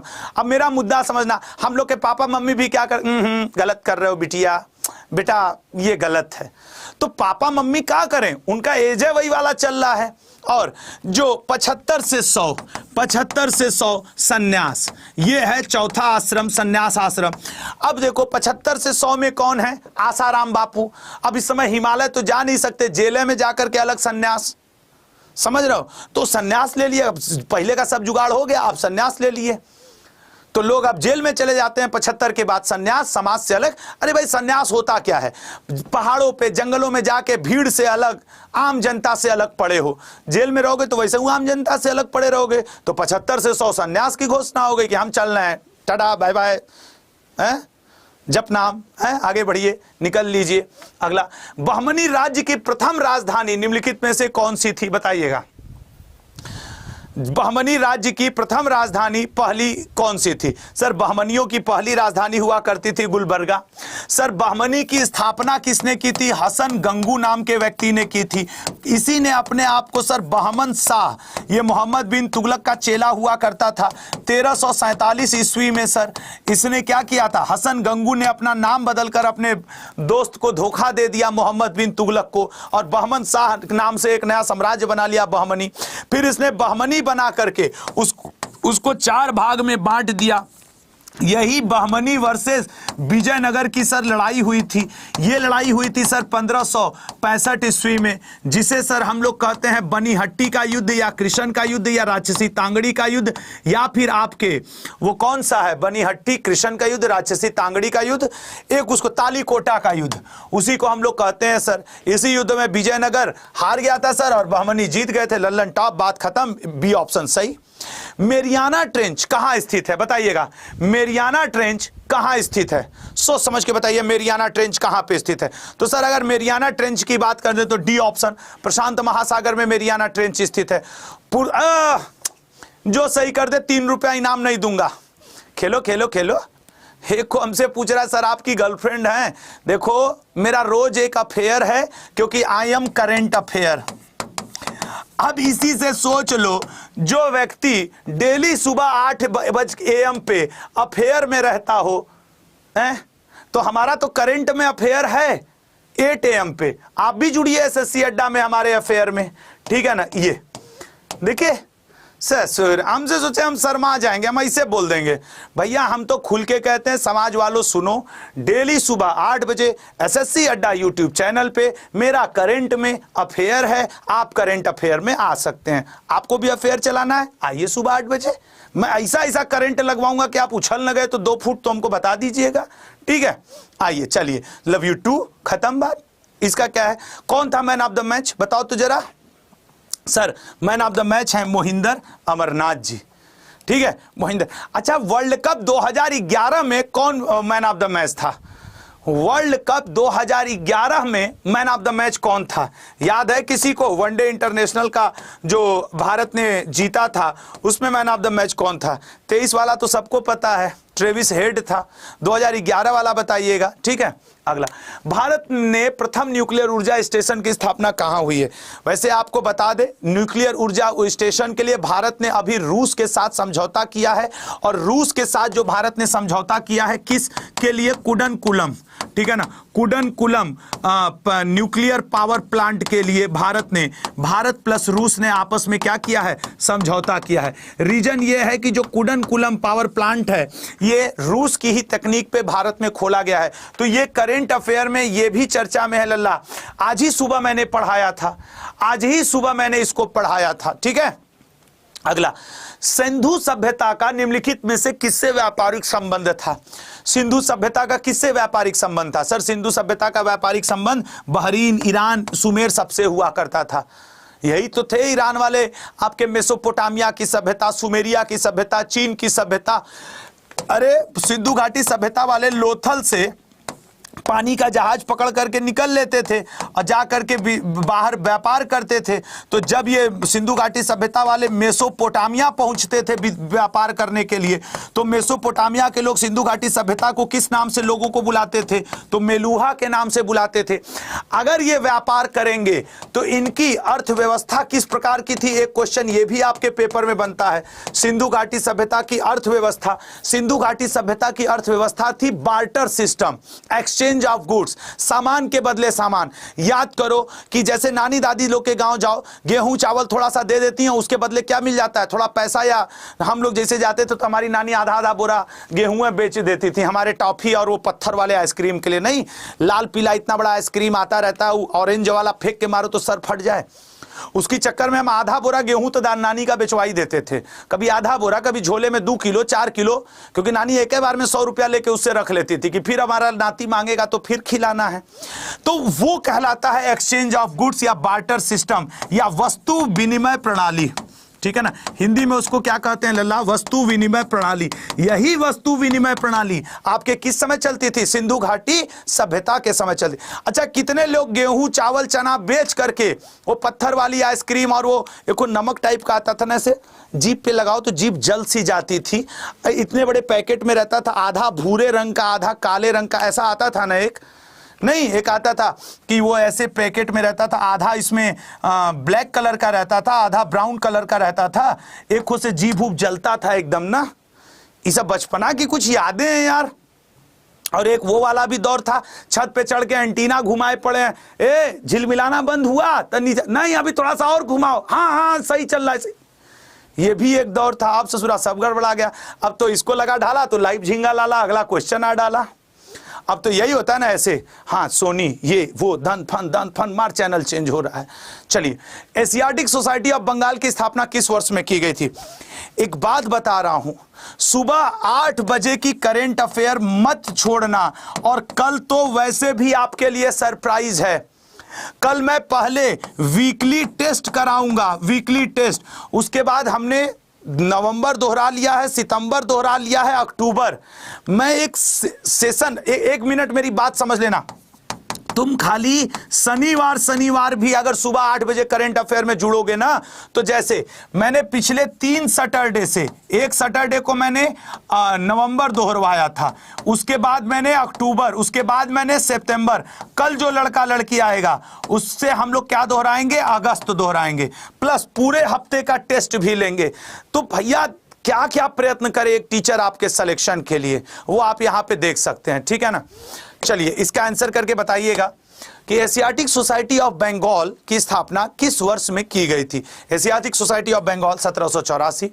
संविधान के निम्नांकित में से किस प्रावधान के अंतर्गत भारतीय संसद को नया राज्य बनाने का अधिकार है। सर नया राज्य बनाने का अधिकार अनुच्छेद 3 में है।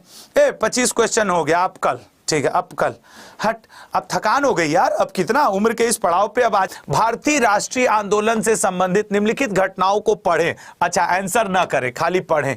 चलिए भैया पढ़िए। भारतीय राष्ट्रीय कांग्रेस का कराची अधिवेशन, ये तो ईयर ही दे दिया। गांधी इरविन समझौता, राजगुरु की फांसी, अरे सब 1931 के ही पकड़ा दिया। अब क्या करेंगे? तो देखो ऐसा क्वेश्चन अगर आपको एग्जैक्ट डेट नहीं याद है तो छोड़ने में 10 गुना भलाई है, नहीं तो वो जो इसमें आप देखो सब के सब एक ही ईयर के हैं। वैसे इसका राइट है आपके 3-2-1। सबसे पहले गांधी इरविन समझौता, फिर उसके बाद राजगुरु जी को फांसी और उसके बाद कराची अधिवेशन। ये 3-2-1 एक साथ हैं, ठीक है ना। तो इनको मैंने उल्टे क्रम में कर दिया है, ठीक है ना। तो चलिए नेक्स्ट क्वेश्चन पे जाते हैं। सामुदायिक विकास कार्यक्रम में विकास के कितने प्रकार के तत्वों को शामिल किया गया है। हालांकि मैं आपको बताऊं एक ऐसा क्वेश्चन भी बनता है कि कम्युनिटी डेवलपमेंट प्रोग्राम भारत सरकार ने कब शुरू किया था, तो 1952 ईस्वी में कम्युनिटी डेवलपमेंट प्रोग्राम शुरू किया गया था।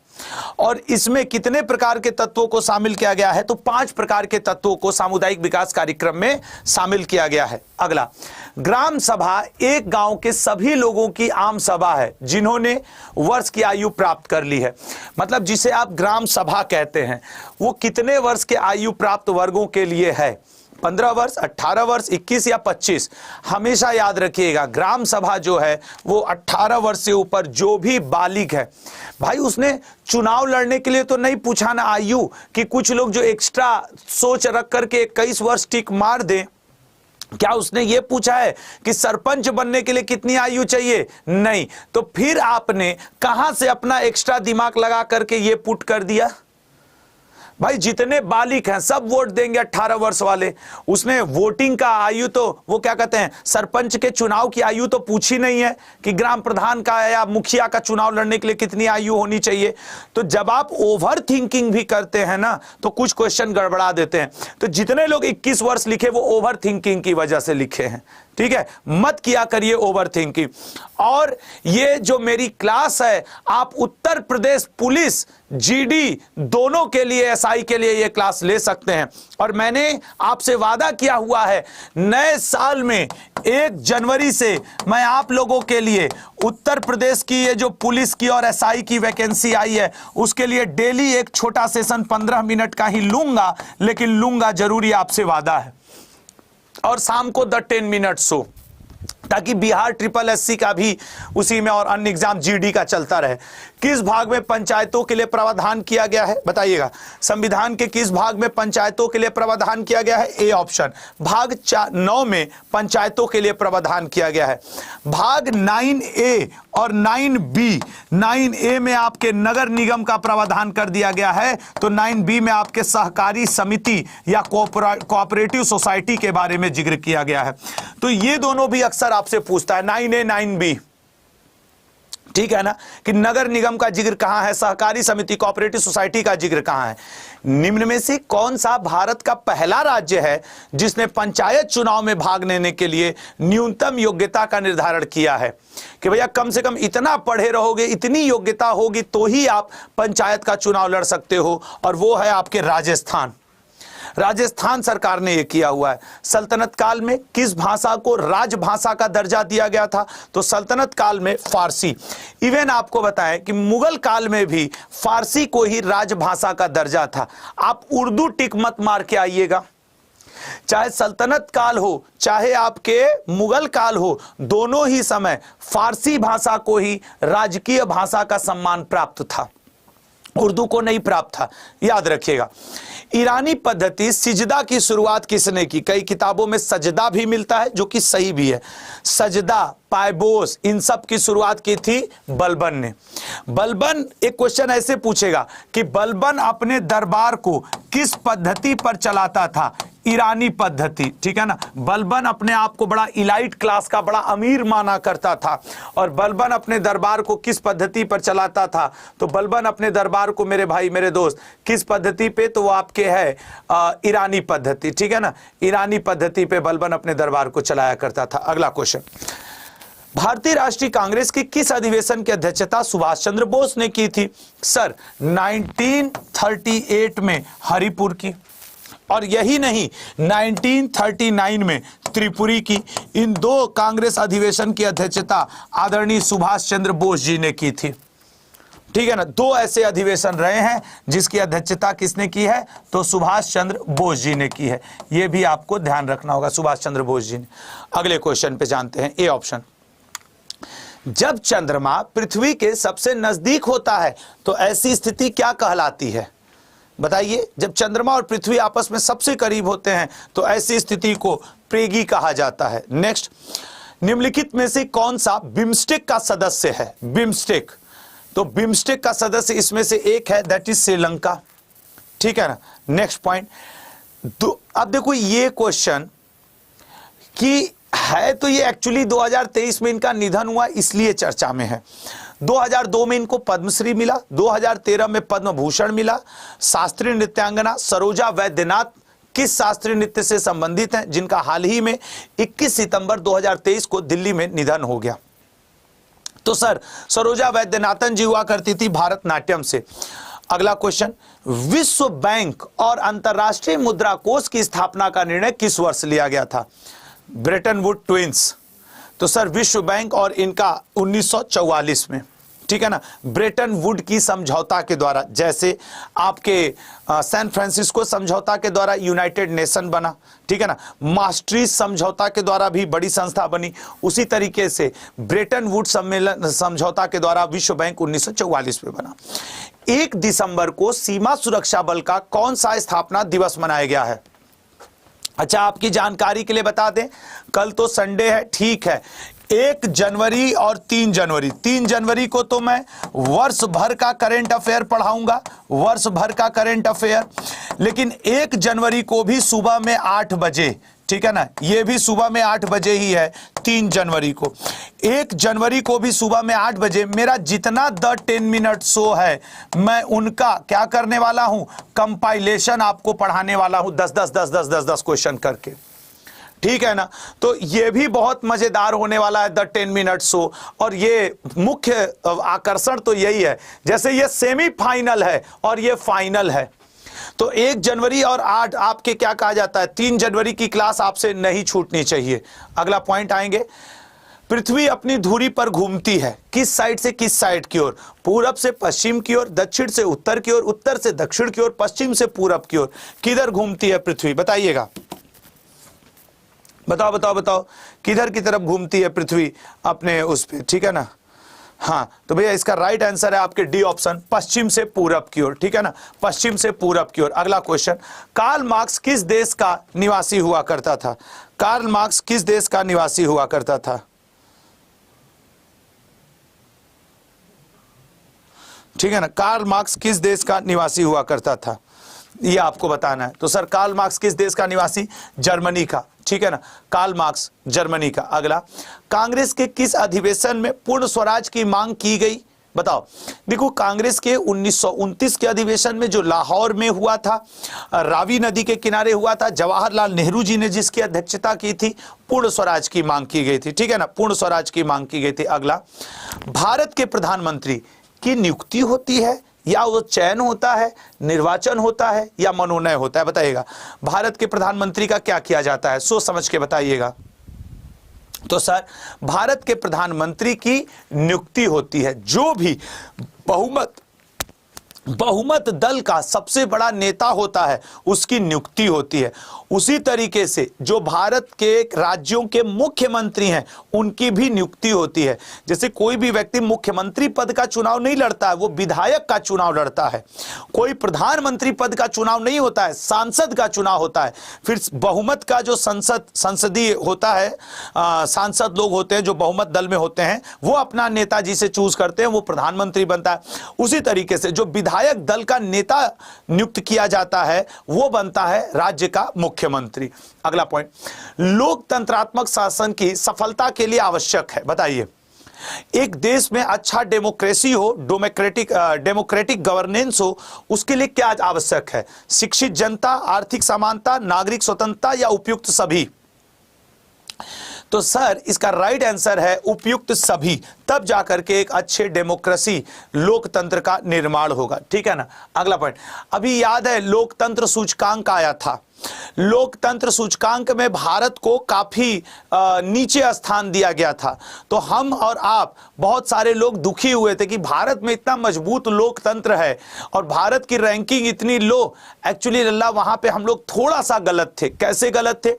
लोकतंत्र का सिर्फ यह मतलब नहीं है कि आप अपनी बात को खुल करके रख सकते हैं, लोकतंत्र का मतलब ये कारक भी उसमें काउंट किए जाते हैं कि नागरिकों की स्वतंत्रता कितनी है, नागरिक अमीर कितने हैं, नागरिक शिक्षित कितने हैं। तो जब कई पैरामीटर देखा जाता है तब लोकतंत्र होता है, और यही वजह है कि उस लोकतंत्र डेमोक्रेसी वाले इंडेक्स में अमेरिका पहले पे था और भारत बहुत पीछे था।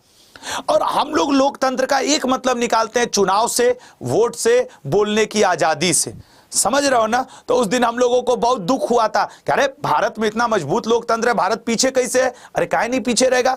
भारत में क्या इकोनॉमिक क्वालिटी है? क्या भारत में सिविल लिबर्टी उस लेवल पे है जिस लेवल पे अमेरिका में है? क्या भारत की जनता उतनी शिक्षित है? तो अमेरिका की फर्स्ट रैंकिंग है। पॉइंट समझे? अगला क्वेश्चन, सोशल कॉन्ट्रैक्ट किसके द्वारा लिखी गई है? Social contract, sir social contract एक किताब है जिसे रूसो ने लिखा है। भारत के मानक समय का यामयोत्तर नहीं गुजरता, इंग्लिश से इसको समझो, the meridian of India standard time does not passes through, ठीक है ना। कहां से पास नहीं होता? तो सर ये कभी भी पास नहीं होगा महाराष्ट्र से। अब देखिए मेरिडियन टाइम लाइन जो है भारत का है, निम्नलिखित में से किस स्थान पर सबसे कम वार्षिक वर्षा होती है? बेल्लारी, जैसलमेर, जोधपुर या लेह? अच्छा एक बात बताना, क्वेश्चन आपको कैसे लग रहे हैं, मतलब क्वेश्चंस का लेवल आपको कैसा लग रहा है ये जरूर बताएं, क्योंकि मैं बहुत छांट छांट करके क्वेश्चन लाता हूं कि यार इस तरीके का पूछ दिया तो क्या, समझ रहे हो ना। तो इसका राइट आंसर है लेह में। लेह में जाड़े के दिनों में बस वर्षा होती है। प्राचीन वैशाली नगर को वर्तमान में किस नाम से पुकारते हैं? वैशाली ये बिहार में पड़ने वाला एक जगह है, और जो पुराने समय का वैशाली है वो आज का हाजीपुर है। आम के प्रोडक्शन के लिए हाजीपुर काफी फेमस है, ठीक है ना। 16 महाजनपद हुआ करते थे वैदिक युग में, जैसे मगध, पाटलिपुत्र राजधानी जिसकी, तो पाटलिपुत्र आधुनिक पटना है, वैशाली आधुनिक हाजीपुर है। मतलब कि वैदिक युग के समय बिहार की जो सभ्यता है वो सबसे ज्यादा डेवलप्ड थी, समझ रहे हो ना। तो ऐसा प्रकृति का नियम है कि एक बार जो बहुत ऊंचाई पे होगा फिर एक बार नीचे आएगा, फिर एक बार ऊपर उठेगा, ये सब चलता रहता है। शैक्षणिक रूप से कमजोर बच्चों के लिए हाल ही में किस राज्य द्वारा मिशन दक्ष सर बिहार राज्य सरकार ने शुरू किया है। पानीपत का तीसरा युद्ध, अब देखो कुछ तो आसान क्वेश्चन भी पेपर में रहते हैं। पानीपत का तीसरा युद्ध लड़ा गया था, डी ऑप्शन 1739। और देखो मैं बार बार आपको याद दिला रहा हूं लल्ला की 1 जनवरी को भी आपकी एक बहुत ही, कल तो संडे है, कल मेरी कोई क्लास नहीं है, लेकिन 1 जनवरी और 3 जनवरी ये आपके लिए बहुत महत्वपूर्ण है। 1 जनवरी, 2 जनवरी, 3 जनवरी। क्यों सर? 1 जनवरी को सुबह 8 AM पे मैं आपके लिए द 10 मिनट शो का कंपाइलेशन ला रहा हूं, द 10 मिनट शो का कंपाइलेशन ला रहा हूं। 1 को लाऊं कि 2 को कर दूं, ताकि 1 को स्टूडेंट्स को इन्फॉर्म कर दूंगा, 2 को वो आ जाएंगे। चलो वो मैं देख लूंगा कि क्या करना है कैसा। अरे नहीं, 1 जनवरी को, इसको 2 जनवरी को करते हैं। 1 जनवरी को पूरे दिसंबर का रिवीजन रहेगा भाई, पूरा मंथ खत्म होगा तो 1 जनवरी को पूरे दिसंबर का रिवीजन, 2 जनवरी को द 10 मिनट शो का कंपाइलेशन, और 3 जनवरी को पूरे ईयर का करंट अफेयर पढ़ाया जाएगा। ये 3 दिन का शेड्यूल मैंने पहले से बता दिया, प्लीज इस क्लास को मत छोड़िएगा, ठीक है ना। ये क्या लिखा है? पानीपत का तीसरा युद्ध, ठीक है ना, पानीपत का तीसरा युद्ध, ठीक है, पानीपत का तीसरा युद्ध। हाँ, मेरा ध्यान चला गया, वो जल्दबाजी में यहां मेरा जाने वाला था, ठीक है ना। हाँ, पानीपत का तीसरा युद्ध 1761, पहला 1526, दूसरा 1556, फिर 1761, ठीक है। सेटिस्फाइड? ओके कर दो, ठीक है ना। चलिए अगले क्वेश्चन पे जाते हैं और देखते हैं कि अगला क्वेश्चन क्या रहेगा। यहां मैं एक बार बड़ा सा सॉरी भी बोलना चाहूंगा, ठीक है ना। अब आगे बढ़े, हाँ यार हो गया 1761। अब अगले क्वेश्चन पे जा रहे हैं, ठीक है, अब अगले पे जा रहे हैं। लिख दो नहीं तो पता चला कि उतने में खेल हो गया, ठीक है ना, उतने में खेल हो गया, ठीक है, चलेगा। अगले क्वेश्चन पे जाते हैं। तो ये हो गया, दिल्ली का पहला मुस्लिम शासक सर्वोतो कुतुबुद्दीन ऐबक ही था, पहला मुस्लिम शासक। अगला, निम्न में से किस दिन राष्ट्रीय प्रदूषण नियंत्रण दिवस मनाया जाता है? राष्ट्रीय प्रदूषण, सर राष्ट्रीय प्रदूषण नियंत्रण दिवस 2 दिसंबर को। कंप्यूटर लिटरेसी डे भी 2 दिसंबर को मनाया जाता है। टेरा रोसा का प्रारूपिक विकास उस भूभाग में होता है जिसमें चूना पत्थर होता है, ठीक है ना, चूना पत्थर होता है। अगला पॉइंट, अवसादी शैलों के लिए निम्नलिखित में से कौन सा कथन सत्य है? बताइएगा, अवसादी शैलों के लिए निम्नलिखित में से कौन सा कथन सत्य है? ऐसे क्वेश्चन को तो हम लोग जनरली टच भी नहीं करते हैं जब आप पढ़ते हैं बैठ करके, तो लेकिन ऐसे क्वेश्चन जब पेपर में आते हैं तो 1 नंबर कटवा के ही जाते हैं, या तो आप स्किप करते हैं। तो मेरा आपसे बार बार कहना रहता है, वर्ल्ड जियोग्राफी को थोड़ा आराम से पढ़िए। फास्ट फूड, प्राय फास्ट फूड मतलब ये सब जो हम लोग खाते हैं, मैगी, चाउमीन, पिज्जा, बर्गर है, फास्ट फूड प्राय वसा और किससे भरपूर होते हैं? सर देखिए, उनमें फैट बहुत होता है और ये आपके कैलोरीज बहुत होता है, ठीक है ना, कैलोरीज बहुत होता है। भारत की मुख्य भूमि का तट रेखा कितना है? तो भारत की मुख्य भूमि का तट रेखा 6100 किमी लंबा है। एक्चुअली आज का जो माहौल है वो है आपके न्यू ईयर शुरुआत का और इस वाले ईयर के एंड का, और यही वजह है कि मैं देख पा रहा हूं बहुत सारे स्टूडेंट ऐसे हैं जो लगभग गायब हैं। अरे देखो, अभी तक लिख रहा है 24 का आंसर गलत है। 24 का आंसर 1761 है, बस अब साइलेंट हो जाओ। नकदी फसल में सम्मिलित नहीं है सर, डी ऑप्शन गेहूं, ठीक है ना। बाकी जूट, कॉटन, शुगर केन सम्मिलित हैं। फिनलैंड की संसद क्या कहलाती है? बताइएगा, फिनलैंड की लल्ला जो फिनलैंड की संसद है वो बी ऑप्शन, पार्लियामेंट ही उसको कहते हैं, पार्लियामेंट भी कहते हैं, ठीक है ना। भारत का प्रथम उर्वरक संयंत्र कहाँ लगा था? भारत का प्रथम उर्वरक संयंत्र कहाँ लगा था? तो भारत का प्रथम उर्वरक संयंत्र बी ऑप्शन, सिंदरी में लगा, ठीक है ना, सिंदरी में। नेक्स्ट, साफ रातें बादलों वाली रातों की अपेक्षा अधिक ठंडी होती हैं, क्यों? ड्यू टू कंडेंसेशन या due to radiation, due to insolation या due to movement? Sir due to radiation. निम्नलिखित में से किस युग्म का मिलान सही है? तो किस युग्म का मिलान सही है? बी ऑप्शन का बस सही है। एक मैं आपको बात बता रहा हूं, अभी मैं इसका आज 35 क्वेश्चन पे इस सेशन को रोक दूंगा, और उसके पीछे का एक छोटा सा वजह है, कुछ अभी मतलब मैं अपने आप को अभी थोड़ा सा स्टेबल नहीं कर पा रहा हूँ, मतलब कुछ है ऐसा कि मन नहीं लग रहा है बोलने में या करने में। मैं बहुत देर से अपने साथ ज़बरदस्ती किए जा रहा हूँ कि नहीं मैं पढ़ाऊँ, मैं एक्सप्लेन करूँ, जबकि आपने कल देखा था। तो अगर अभी नहीं लग रहा है तो क्यों ज़बरदस्ती करूं, क्योंकि वो मेरी टीचिंग स्टाइल और मुझे सूट नहीं करता जो काम मैं ईमानदारी से न करूं। बस मैं सोच रहा था किसी तरह अपने आप को फ्लो में लेता हूं, नहीं आ पा रहा है फ्लो, ठीक है ना।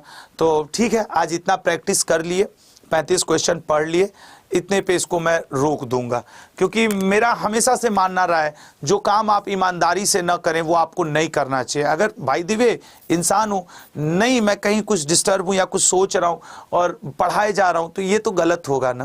देखो मैं चाहता तो ये बात मन में रख करके कुछ झूठ बोल करके कुछ इधर उधर कह के यहाँ से जा सकता था, आप भी मुझसे कुछ ना कहते, लेकिन 100 झूठ बोलने से अच्छा है जो मन में है, दिल में है, आपसे शेयर करने में कुछ नहीं जाता है। और वो मैंने किया, वो मुझे लगा कि मुझे जो बात है वो बता देनी चाहिए, तो बस मैंने वो आपसे बता दिया।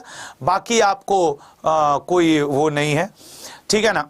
देखो कह रहा है ब्रेकअप, ससुर हमार ब्रेकअप हुई, रोज सुबह एक अफेयर मेरा रहता है करेंट अफेयर 8 बजे, तो मेरा किसका? करेंट अफेयर के टीचर का कोई ब्रेकअप नहीं, रोज 15 अफेयर, मैं तो सिखाता हूं करंट अफेयर, तो मेरा तो कोई मतलब ही नहीं बैठता।